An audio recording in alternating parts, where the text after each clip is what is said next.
Hi guys, and thank you for watching. On today's video, we're going to talk to you about the new Stinger Elevate 8-inch floating multimedia display system with Apple CarPlay, Android Auto, and so many other features, so stay tuned.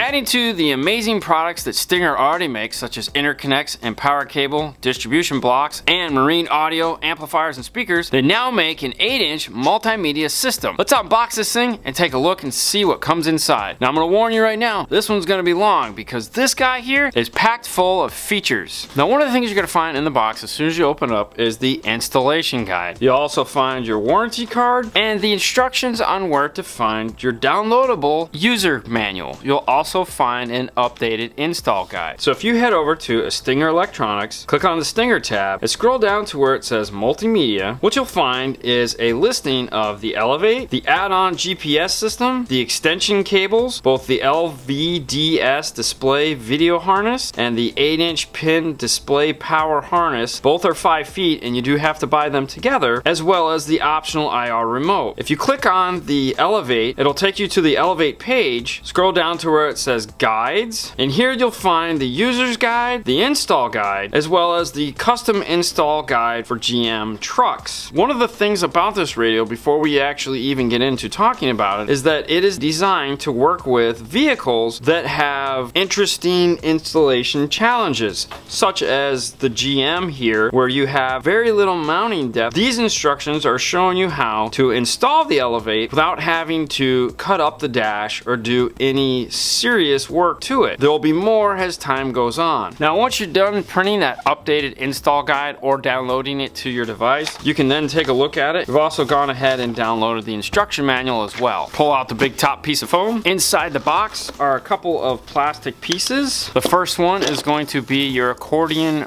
boot to go between the main unit and the screen if you were installing it that way. The plastic dash mount bracket. The plastic radio mount bracket. This is what's going to attach to the radio and allow it to clamp into this. And then there's also a plastic shim if you want to add an angle to the radio. Then there's also the metal mounting bracket. Between this and this, along with the brain, will turn this into a double DIN mount, which we're going to show you as the video progresses. We have the radio module here, along with the floating 8-inch touchscreen. These are all the hard goods that come in the box. Now inside here there's a second box that has all the harnesses. Let's start with those first, and then we'll come back and assemble it and talk about what all these inputs are on the back of the radio.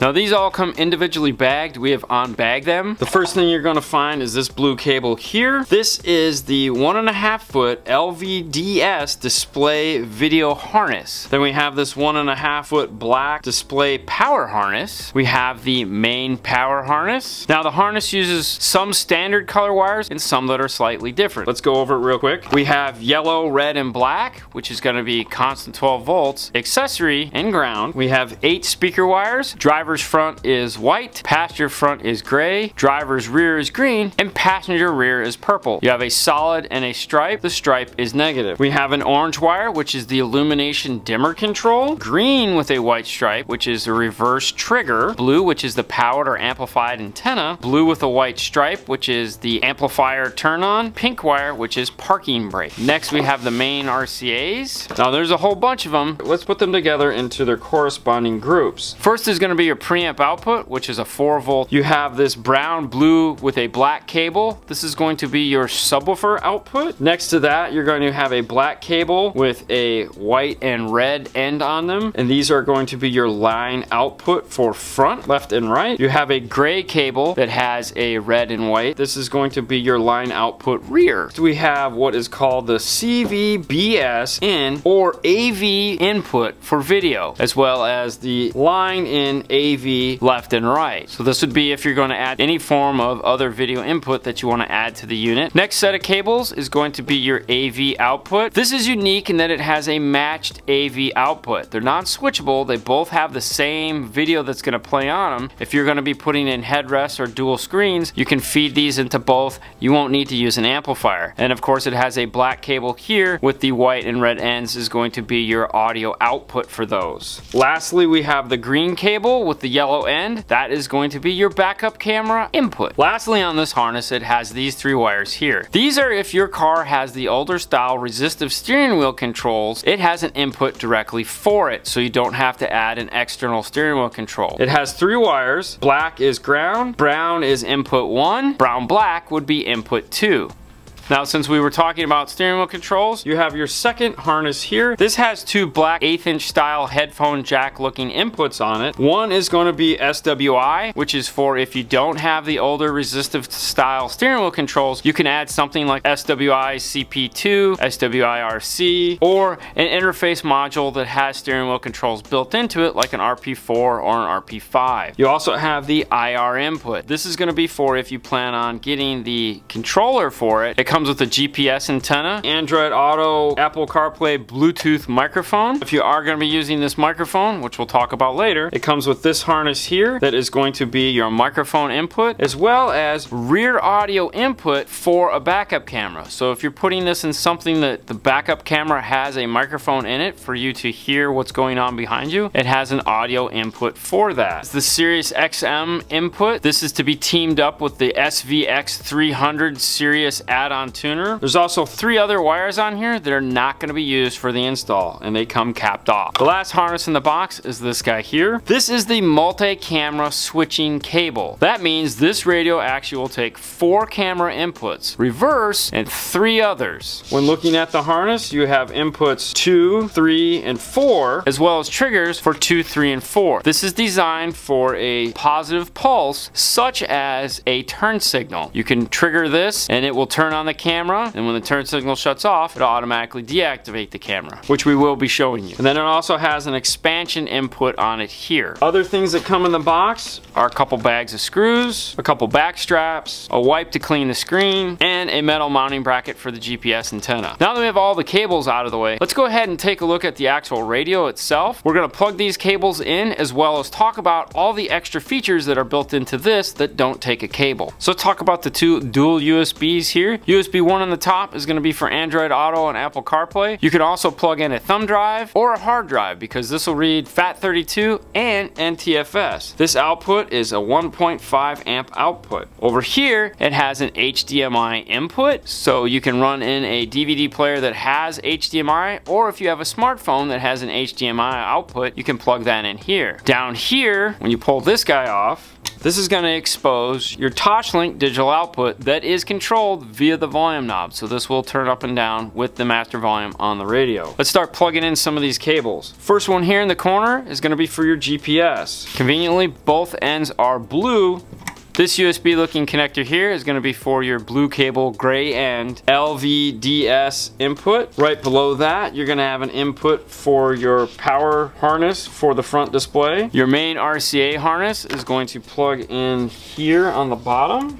Right above that is going to be your main power harness. Then we have this white control center here. In the bottom left, we have the 4-pin microphone camera audio input. Next to that is going to be your Sirius XM input. Above that will be your multi-camera input. And then lastly, next to that, you're going to have your IR steering wheel control input. Then over here, of course, is going to be your FM antenna. Now that we have this all plugged in, let's go ahead and take a look at the screen and how the brackets assemble on that. For this, you're going to want to grab the 2 bags of screws, as well as a Phillips screwdriver. Do not use a drill to assemble this. Use a screwdriver. Now on page 5 of the installation manual, it gives you a screw list here, so that if you're trying to figure out what screw to use in what part of the installation, you can compare it to this chart. The first thing we want to do is go ahead and put a cloth down so that we can set our monitor on top of that. This does have a piece of plastic on it to protect it, but there's no reason to expose it to any undue dangers. Looking at the back of the radio is also a good time to point out the inputs here for the blue LVDS display cable, as well as the front display power harness. The bracket is designed for the spring to go here on the bottom. This moves. This is designed to clip onto the bottom first, like this,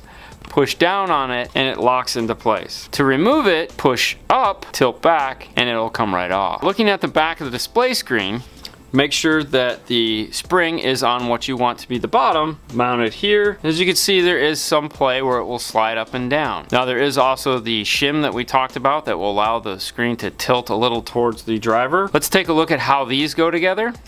There's a pin located on the bottom of it here, and there's a hole located here. If you line the two up like so, you'll notice that it will add in that little arc towards you, the driver. If you'd like to angle it towards the passenger, you could do that as well. Now the bag of screws has two different length screws depending on whether you're going to install it with the angle or not. So this is what it looks like with it set in the 0 position. And this is what it would look like with the shim added. You'll notice that it does do this, so you can tip it up towards you or tip it down depending on where it needs to be. There are holes located here and here to match that. If you'd like it at more of an angle, insert a screw here. If you'd like it more flat, insert a screw here. And then this will also slide up or slide down depending on how high or low you want it in the dash. If you'd like to hide this whole apparatus, that is what the accordion boot is for. And there is a plastic trim on one side and not one on the other. And that plastic trim is designed to attach to these hooks here. There's this little piece that sticks down here. If you peel this back, you'll notice that it says top on it. So that's gonna go towards the top of the radio. On the radio itself, there is a little indentation here, and it also says top. Now what you wanna do is loosen this up just a little bit so it's not as tight on this. You can reach in to get these teeth underneath it, line up your tops, stretch this out, and then it'll snap into place. Tighten this back up to your desired height. Once attached, this is what it'll look like. So if you have a large gap between where this is mounted in a dash kit and the radio, you may want to add the accordion boot. Not all installations are going to need this. Sometimes this is going to be recessed in enough to where this won't be necessary. To assemble this in the double DIN configuration, you'll need the metal bracket. There is 2 holes here as well as 2 grooves here. The holes are going to line up with the holes that are located on your mount. Line it up in place. Grab 2 of the short screws with the washer-like appearance and screw them in. Next, take the tuner, line it up, and slide it forward until it makes contact with the metal plate. You'll notice that there are 2 screw locations on the top of the radio. Grab 2 more of these screws that look like they have a washer attached to them.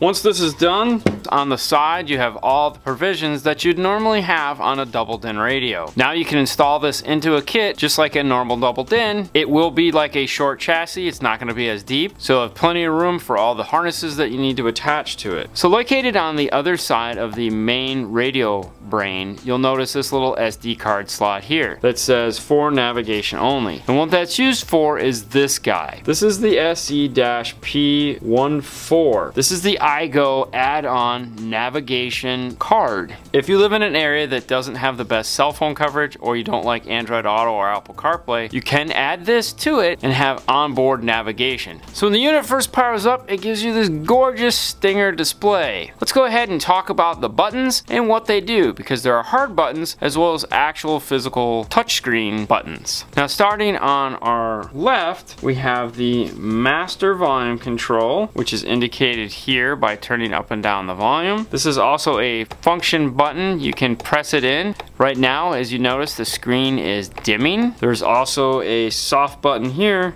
that will dim the screen too. And then if you press and hold it, it'll go ahead and power down the radio. Tap it again and turn it back on. Below that is going to be mute, your main home screen, as well as push to talk. Now located down on the bottom here is a small little hole. This is the internal microphone That could be used if you do not want to use the add-on microphone. And then up here, located next to the power icon, is the reset button. On the right side, you have your tuner controller here, as well as an enter, track up, or preset up, preset down, and then a hard button to access your navigation system. Now let's talk about the screen. This is an 8-inch, 16 by 9, 1024 by 600 with 1,843,200 pixels. It is a capacitive touch. The radio itself has a 30 watt by 4 amplifier at 4 ohms, is 2 ohm allowable. True power is going to be 25 by 4 at 4 ohms with a 20 to 18K frequency range at 1% total harmonic distortion at 14.4. As we said, it also has a 4-volt pre-out. The on-screen displays are customizable.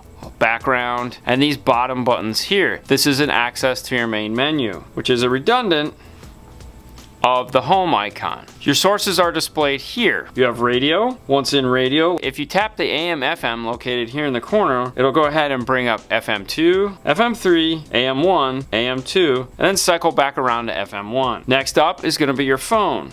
You can add up to 5 phones. You can change your PIN code, adjust your microphone gain. The phone home page is going to look like this. You have your 9 key. Tap it again. It'll take you back to your contacts, call log, and favorites. Tap settings and it'll take you back to your phone page.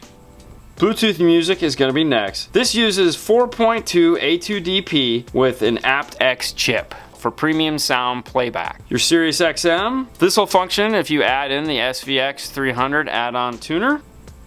Apple CarPlay, Android Auto, which we'll come back to. USB, as we said, this will play NTFS as well as FAT32, as well as videos and FLAC. It has control for an iPod, settings, your HDMI input control, your AV input, display, rear video output.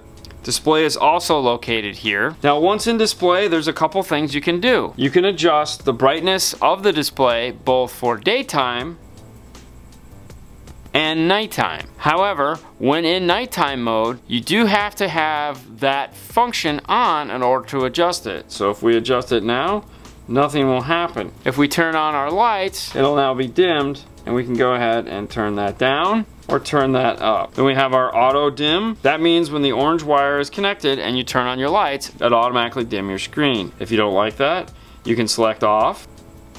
Rear zone control is going to be for those dual video outputs. Select what you'd like to be on that screen. Out of the box, you have your AV inputs as well as USB as a source. Your Apple CarPlay setup is located here. You can switch between left and right hand drive. You can also shut CarPlay off. You can adjust your mic CarPlay gain here as well. Your Android Auto settings are here. Android Auto off if you don't want it, as well as do you want it to auto launch when you get in the car, on and off. Display will take us to that same page. We're going to come back to camera, display off. We'll go ahead and just turn on the clock. Tap anywhere to turn back on. Let's go back to settings. Tap time. You can adjust your clock simply by scrolling up and down. You can change between clock on, 24-hour, or 12-hour. You have an adjustment for your beep. Do you want it low, mid, high, or off altogether? You have 3 languages to choose from: English, French, Spanish. Now right here where it says load defaults, this is the reset for this. When you tap this, it'll go ahead and reset the radio back to the factory settings. It does take a while. We'll do it at the very end. Next on your choices is cameras. As we said, this has 4 cameras and 4 triggers. Your reverse wire is trigger for camera 1, camera 2 trigger, camera 3 trigger, 4 trigger, if you'd like them to be on triggers. If not, you can simply turn off the triggers. And then you can turn on and off the reverse camera audio. Style is where you get to customize the look and feel of the unit. First up is going to be illumination. Default is auto. When on auto and the orange illumination wire is connected, it's going to turn on the LEDs that backlight these buttons as well as dim the screen, just like this. If you select on, that's going to go ahead and turn on these LEDs. However, when the orange illumination is connected, it'll still dim the screen. If you select off, the LEDs will never come on, but the screen will still dim when the orange wire is connected. Next to that is going to be illumination color. That has to do with these LEDs and what color they want to be. And then below that is highlight color. Now the colors are the same for both. If you'll notice here, this is set to aqua. On both of them, you can choose between blue, red, gold, green, white, and back to aqua. And then you can control the LED brightness here by tapping these, and you can go up and down between 0 and 20. And then for full customization, you can select background. Now once in background, you have 9 backgrounds to choose from, as well as 3 that you can import of your own. Simply tap on it and we'll change the background for you. Tabs. Tabs are these buttons here across the bottom. You get to pick which ones you want to do what. Default is AM, FM, USB, camera, audio, Bluetooth music, Sirius XM, and phone. You can choose anything you want though. So tab 2, we can pick. So if we'd like to be able to turn our subwoofer on and off, we can do that. If we don't have Sirius XM, but we've added HDMI, we can pick that. So now when we're there, we can go ahead and select the sub output. Right on the face of the radio, we can go into our sub level control, crossover, subwoofer on and off, and phase. Let's go ahead and take a look at the camera page. Now you can access it here. If you're on your main source page, you can select camera here if you have that as a fast key. And what you'll notice here is that these 4 camera options are available to you. So you have front camera, tap the screen, left camera, right camera, rear camera. If you are connected to a turn signal, when the turn signal is turned on, it'll automatically flip over to that camera. When the turn signal is flipped off, it'll go ahead and go back to the screen. It has a 3-second delay. It is set up to take the pulse of the turn signal, and then when the turn signal stops, it's going to automatically just flip back. One other thing that's accessible when you're in settings is this gear you'll notice here at the top. If you tap it, it's going to ask for a passcode, which is in the new instruction manual, but is 15500, and hit OK. This is going to allow you to do a few things. Version information, tap that. This is going to give you all the information on the unit, what software it's running. So if you need to do an update, you'll be able to find that here, as well as load updates, update software, and a master reset. Be careful touching that. If you come down to here where it says SWC custom, this has to do with those 3 resistive base steering wheel wires. If you'd like to remap those because your car has it, this is where this is going to be done. Now if you don't have that and you're using a add-on steering wheel control interface, just leave these alone. Naturally, no radio would be complete without an amazing audio section. So let's take a look at that. First up is going to be the EQ. This has a 15-band equalizer. It has 3 presets: bass boost, rhythm, vocal, and flat. It also has 2 users and a master preset. To set the EQ, simply tap on it. It's going to ask you to please select a location before making adjustments. We'll go ahead and select master preset. Now we can simply just drag up or down anywhere on our EQ and make a EQ setting. What master preset does is that's going to go ahead and apply this EQ to all the sources. If you don't want to do that, then you can go to that specific source. For example, we will select AV input, select audio, go to EQ. As you can see, the master preset is there, but if we'd like that to be flat, then it will now be flat. User 1 and 2 can also be set the same way. This has source tone adjust. Loudness on and off. Loudness is used for low level listening to add impact and depth to the music. If you're somebody that keeps the volume kind of low on the knob and you like that nice feel, go ahead and turn on loudness. Front speaker high pass filter, you have the adjustment bypassing it: 25, 40, 63, 100, 160, and 250. 6, 12, 18 dB per octave slope. In the rear, uses the same exact frequencies and slope. If we select speaker, this is where we'll find our balance and fader as well as time alignment. Default is off. Go ahead and tap it on and then tap the gear. You can select where you're going to be sitting in the car.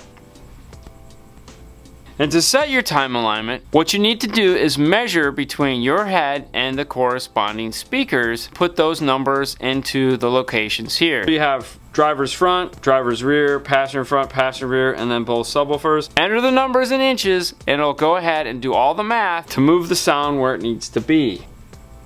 Sub out, you have the same crossover points that you had on the high pass, but you've added a level control, as well as 0 and 180 degrees out of phase, and an on-off. Volume, this is a cool feature that has to do with getting in and out of the vehicle. Startup mode would be described as last, so if you get out of the car, this will automatically power up and play the volume where you were last at. If you're one of those people that doesn't remember where they set the volume, maybe you were playing it too loud, and select set, and now you can select a volume that'll automatically start up at every time the radio starts up. That means if you're jamming on the way home and in the morning you want it nice and quiet, put it on set and it'll do that for you. Bluetooth mode works the same way. When you go to other, now you can set up your Toshlink on and off, which is your digital out, whether you'd like to use the external microphone or the internal microphone located here. Now, two of the biggest sources that this has that most of you are going to be wanting to use is Android Auto and Apple CarPlay. Once plugged into the top USB, we can access our Android Auto. Here you'll have access to Google Maps and Waze, your phone book contacts, as well as being able to dial a number, your main homepage. On the icons, if you see an arrow like this one here, that means there's multiple choices. Tap on it and you'll have access to those. In this case, music, we have Spotify, Pandora, and Google Music. Pick one and it will start playing it and give you access to all your channels. The little speedometer icon over here is designed to take you back to your radio. If you have an iPhone plugged in, Apple CarPlay will highlight. Tap that and your icons will appear here. If you have dots across the bottom here, you can swipe across and check out all your apps that are available to you, such as Pandora, Spotify, Waze, navigation, maps, phone. If you push the microphone button here, it's gonna beep and ask you to say something. Both Android Auto and Apple CarPlay will do that. And of course, it gives you access to your maps. Select the home icon to take you back to your main menu page. Now, if you did want the add-on navigation, make sure the unit is unpowered, plug the SD card into the front. It'll go ahead and reboot. You can select the language you like, and it's gonna ask you to set up the system. There's two different types of readback that are available to you, announced or not announced. If you'd like to name the streets, leave it on either Susan or Tom and select next. Make sure that the information here is all correct. Select next. If you'd like freeways, tolls, ferries, shuttles, turn them on and off, select next. Once that's done, select finish, and your navigation is all set and ready to go. Select the little arrows here in the bottom corner.